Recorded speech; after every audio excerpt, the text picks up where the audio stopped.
Olá, seja bem-vindo ao meu canal. Meu nome é Marco Teles. Estamos numa série de estudos bíblicos sobre doutrina bíblica evangélica, partindo bem do básico, dando algumas fundamentações para você entender.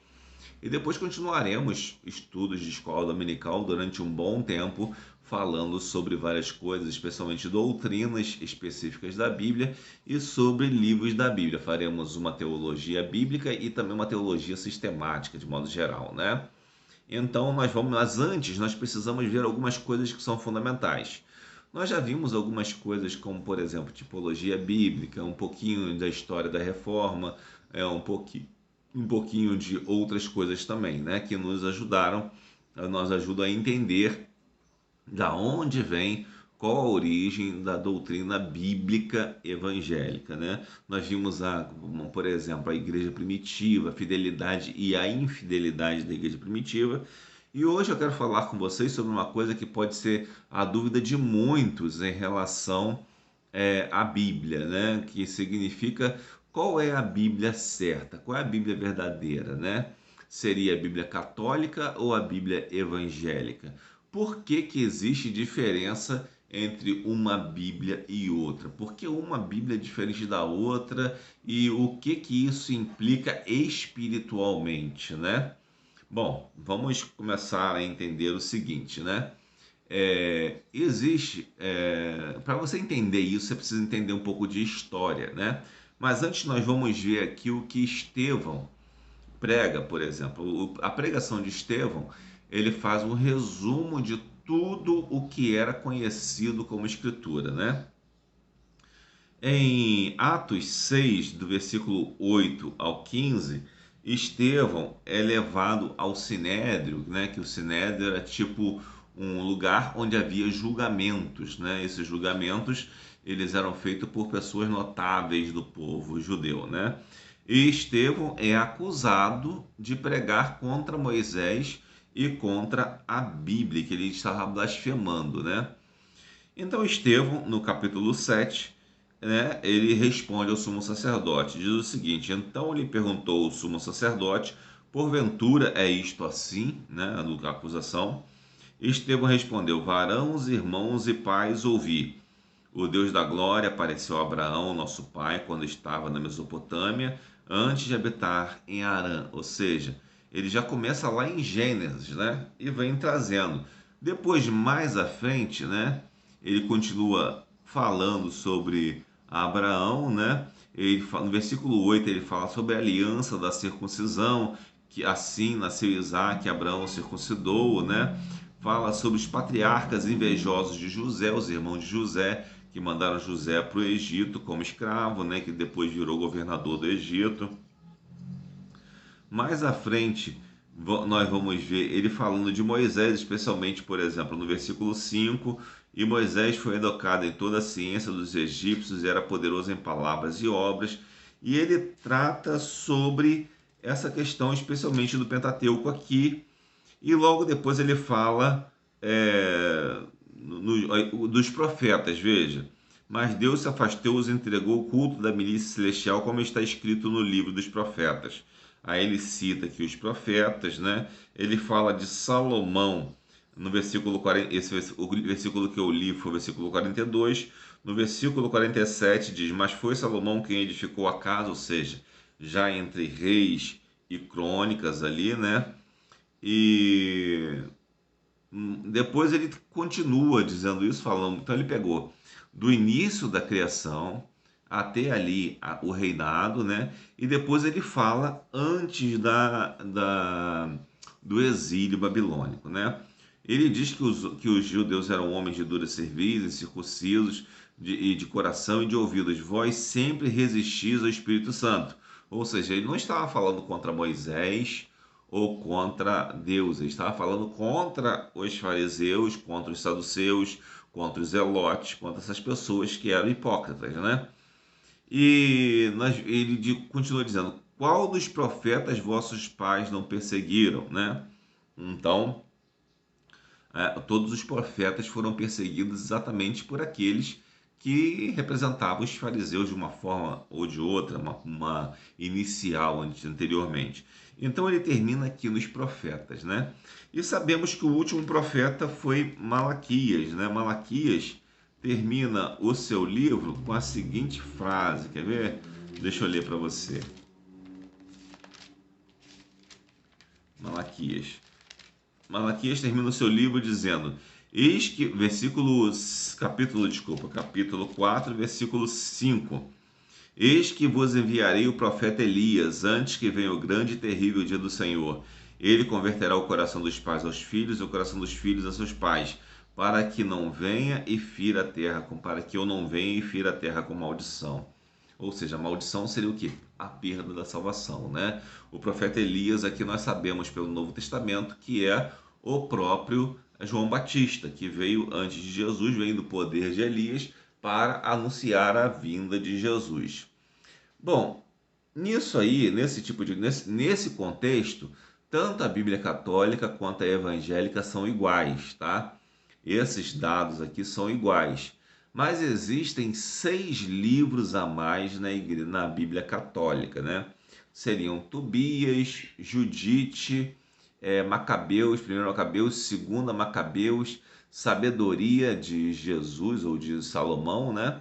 E teria um outro também que era que são acréscimos ao livro de Daniel, por exemplo, porque, por exemplo, o livro de Esther não tem situações em nome de Deus, parece ter um acréscimo ali em Esther e uns acréscimos no livro de Daniel também, né? Então, na verdade, são essas as coisas que tem. Agora, qual a origem desses textos, né? E quem aceita esses textos, né? Bom, esses textos são aceitos pela Igreja Católica, né? Tanto romana quanto a ortodoxa. A ortodoxa tem algumas variações também, né? Mas especialmente os evangélicos aceitam só os livros chamados de canônicos, que são os livros que você tem na Bíblia evangélica e tem na Bíblia católica, né? Esses 6 livros e mais um pouquinho, eles são os livros que chamam de, na verdade, apócrifos, né? Eles não são canônicos, eles não formam regra de fé, tá? Eles são livros para que você leia como mera literatura, não são livros sagrados, tá? Então a Bíblia evangélica só tem os livros sagrados. A Bíblia católica tem os livros sagrados, mais alguns livros que são apenas de conhecimento geral, tá? Para conhecimento geral do período que aconteceu ali. Mas alguns são um pouco radicais e querem dizer que esses livros são sagrados, né? Então vamos entender por que esses livros não são sagrados, né? Os judeus, inclusive, também aceitam os mesmos livros da Bíblia evangélica como os sagrados, né? Tirando, obviamente, o Novo Testamento, né? Aceitam como os livros sagrados, né? Agora, da onde vem essa origem? Nós precisamos entender primeiro que o povo de Israel, depois de toda essa história que Abraão veio, né? O povo cresceu, se tornou uma monarquia, né? O povo apostatou da fé, né? E por isso foi encaminhado para o exílio, né? Primeiro, o povo, depois de Salomão ali com Jeroboão, o povo se dividiu em 2 reinos, né? O reino do norte e o reino do sul, né? O reino de Israel, que não tinha templo e que não sacrificava no templo, também se prostituiu muito, né?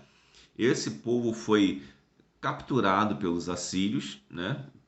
Vieram alguns impérios, né? Primeiro veio o assírio, né? Primeiro não, antes veio umas, vamos falar do que nos interessa. O assírio, depois veio o babilônico, depois veio o persa, depois o grego e finalmente o romano. Então, nesse período aí, de Malaquias até Mateus, tem 400 anos de história, tá? E nesses 400 anos não houve profeta. Não houve profeta, tá? Então houve um silêncio total nesses 400 anos. O profeta que rompe o silêncio é João Batista, né? E Jesus vem logo depois. Bom, então sabendo disso, né? Houve esses impérios, né? E nesses impérios, o Império Assírio, ele capturou todo o reino de Israel, né, que tinha Judá e Israel, que o Judá o que ficou fiel à casa de Davi, e Israel criou outra dessa dinastia. Bom, capturou o povo de Israel, levou e misturou com outros povos. Então, muitos ali, ele dissolveu aquele povo de Israel. Bom, então o povo da tribo de Israel, do reino de Israel, tinha dois reinos, Judá e Israel, depois que se dividiu o reino, né? Esse povo do reino de Israel foi capturado pelos assírios. Os assírios tinham como prática enfraquecer os povos conquistados para tirar a identidade desses povos, né? Então eles misturaram esses judeus que foram capturados de Israel e como eles já tinham uma prática, digamos assim, de aceitar a idolatria e outras coisas, eles acabaram aceitando a mistura com outros povos, né? Então, vamos dizer assim, em termos de sangue, eles podem ter até alguma origem entre judeus, né? Mas em termos de cultura, isso foi perdido, inclusive passaram a adorar outros deuses e aquela tribo se desfez. Atualmente, até alguns judeus tentam procurar pessoas que tenham um sangue judaico em algum lugar, uma origem judaica em outros lugares. Até hoje, os judeus procuram fazer genealogias de pessoas para encontrar esses judeus que foram dispersos e se misturaram, né? Depois nós vemos Judá, continuou livre ali por algum tempo, né? Mas logo veio o Império Babilônico, que venceu o Império Assírio e levou Judá também para o cativeiro. Só que a diferença do Império Babilônico é que o Império Babilônico não destruiu a identidade de Judá, né?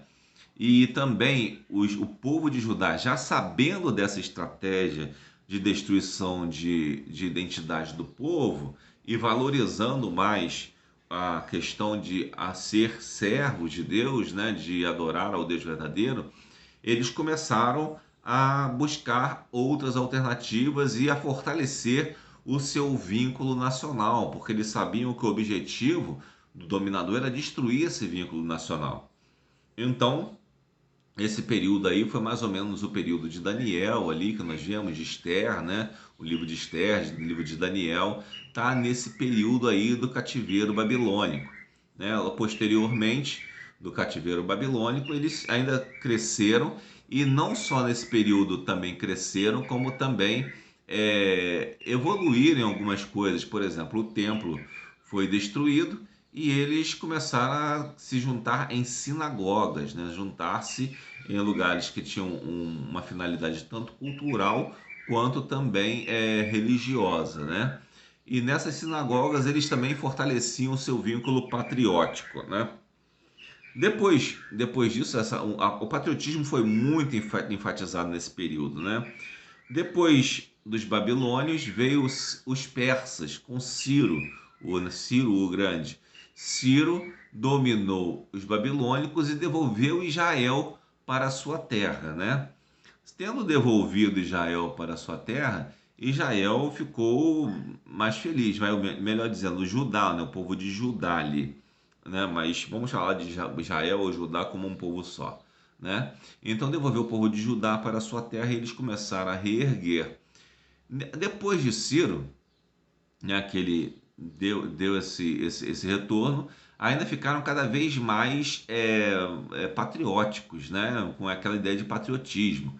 E logo vieram os gregos também. Né? Os gregos já tentaram outra vez destruir a identidade dos povos, de certa forma, por assimilar cultura helênica. Eles tentaram incutir a cultura dos helênicos.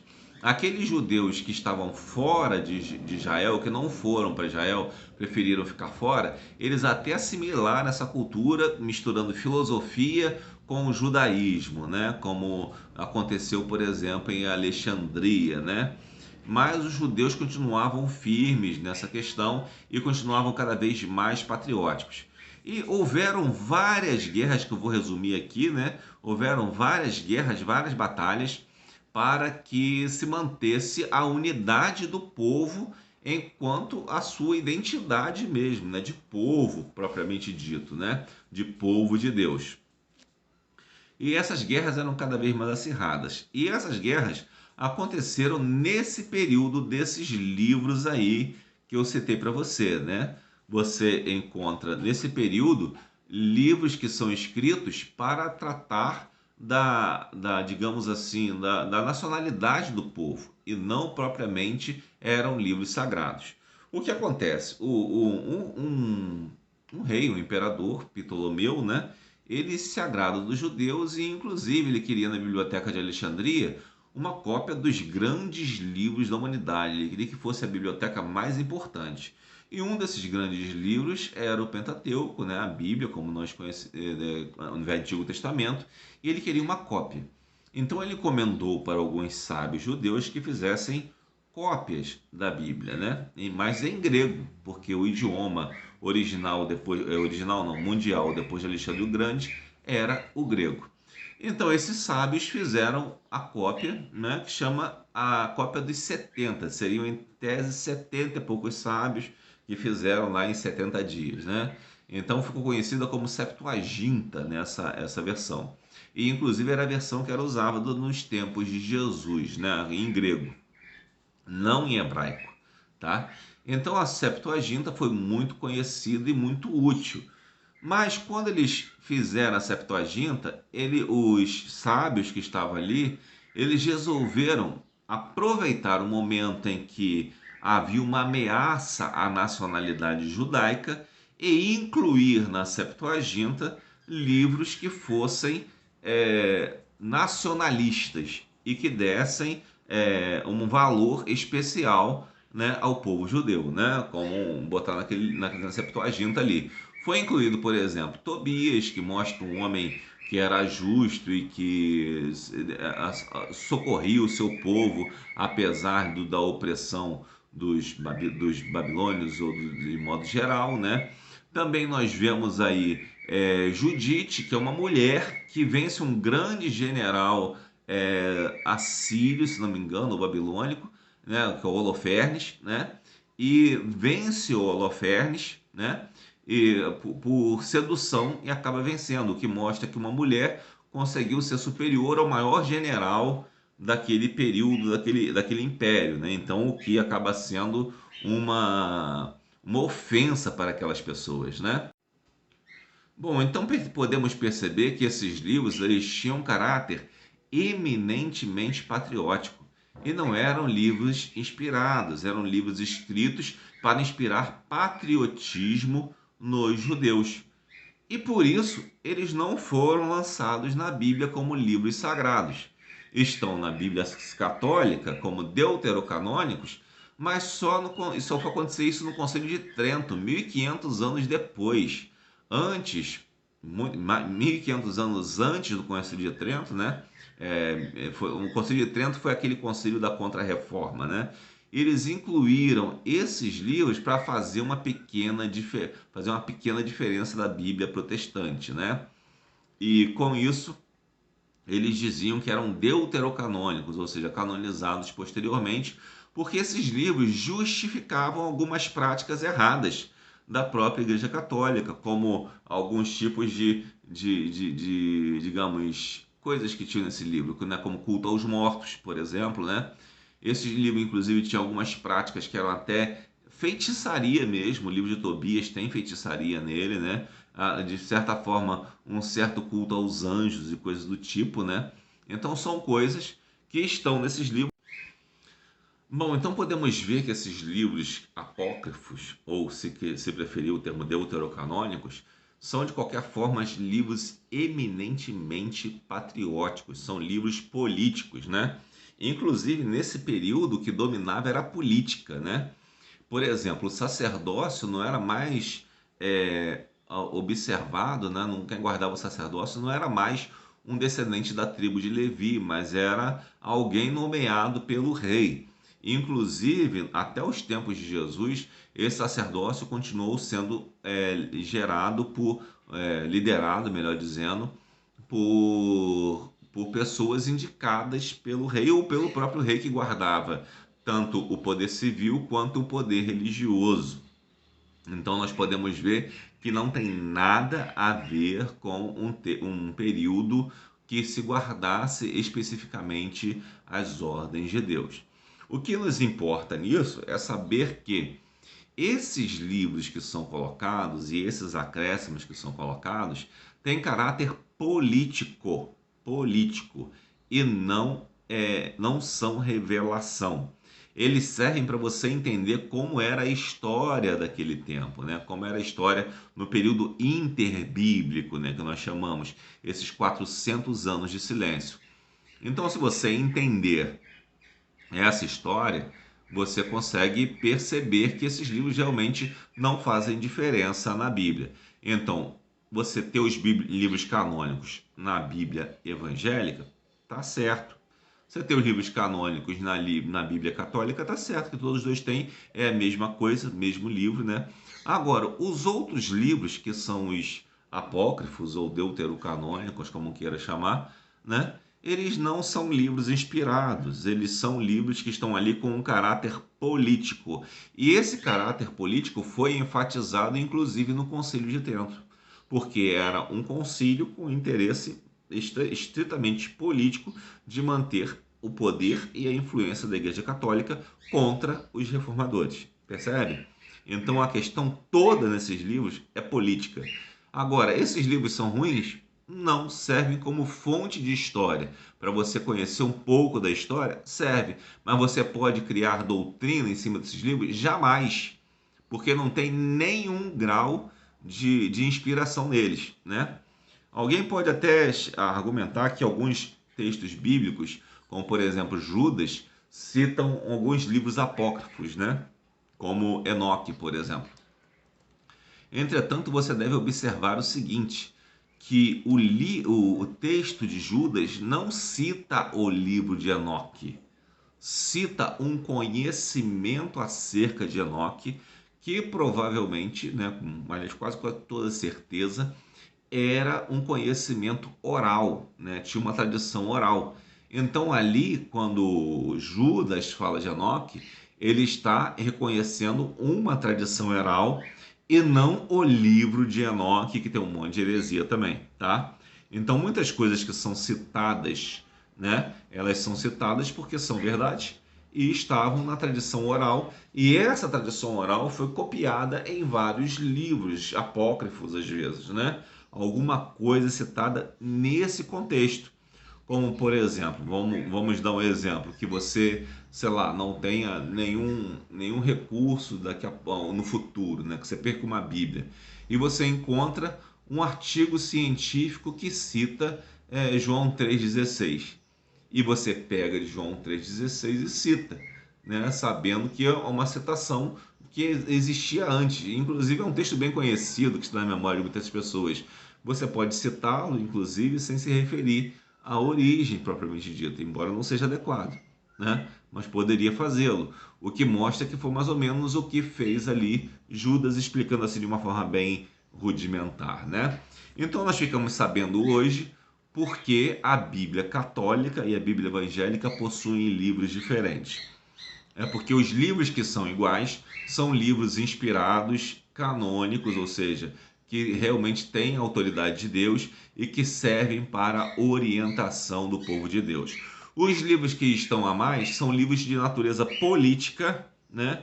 Política propriamente dita, e que não devem ser usados como referência para nada em matéria de fé, mas que podem ser úteis para você entender o que aconteceu naquele período interbíblico, né? E são úteis para você entender o que aconteceu no período interbíblico.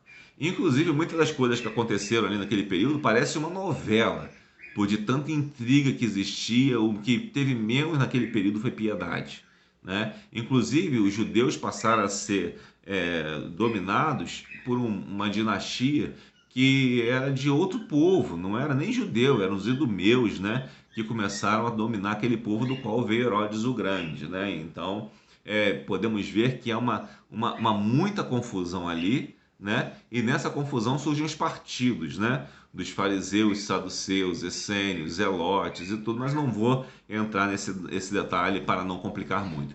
Basta apenas você saber isso, né? De um modo introdutório, né? Que esses livros que tem a mais na Igreja Católica, né, na Bíblia Católica, são livros de cunho estritamente político, né, e não de cunho propriamente religioso, né, de estritamente religioso. Eles têm um cunho político. Obviamente, mesmo sendo livros políticos, eles vão falar de Deus, vão falar de cultos e coisas assim. Mas por não serem livros escritos e inspirados propriamente dito, eles têm um cunho muito mais político, e o que eles têm de religioso muitas vezes está errado de acordo com o resto da Bíblia, tá bom? Então que Deus abençoe rica e abundantemente.